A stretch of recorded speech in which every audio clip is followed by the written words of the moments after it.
நெறைய பேரு ஹாப் பெஸ்ட்டா? இல்ல கவுண்டர் டாப்க்கு மேல வர ஸ்டவ் பெஸ்ட்டா? அப்படின்னு கேட்டிருந்தீங்க. என்ன பொறுத்தவரைக்கும் மாடுலர் கிச்சனுக்கு ஹாப் தாங்க பெஸ்ட்டுன்னு நான் சொல்வேன்.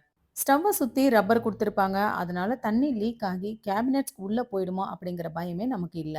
கவுண்டர் டாப்புக்கு மேல வர ஸ்டவ்ல பால் பொங்கிருச்சுன்னா, கீழ எல்லாமே கிரானைட்லலாம் பால் வந்துரும்.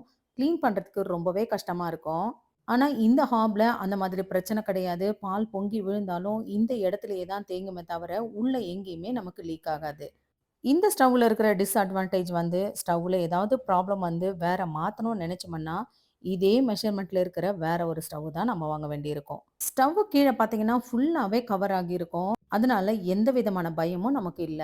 ஸ்டவ்வுக்கு பைப் கனெக்ஷன்னு பார்த்தீங்கன்னா, இந்த கார்னர் யூனிட்டுக்குள்ள தான் நாங்க குடுத்துருப்போம். சிலிண்டரும் கிரவுண்ட் ஃப்ளோர்ல இருக்கு. கிச்சன்ல கிடையாது. இந்த கார்னர் யூனிட்டுக்குள்ளேயே நம்ம ஆன், ஆஃப்பும் பண்ணிக்கலாம். ஹாப் வாங்குனீங்கன்னா, கண்டிப்பா 6 மாசத்துக்கு ஒரு முறை சர்வீஸ் பண்ணா தான் அதோட லைஃபே நல்லா இருக்குங்க. Thank you.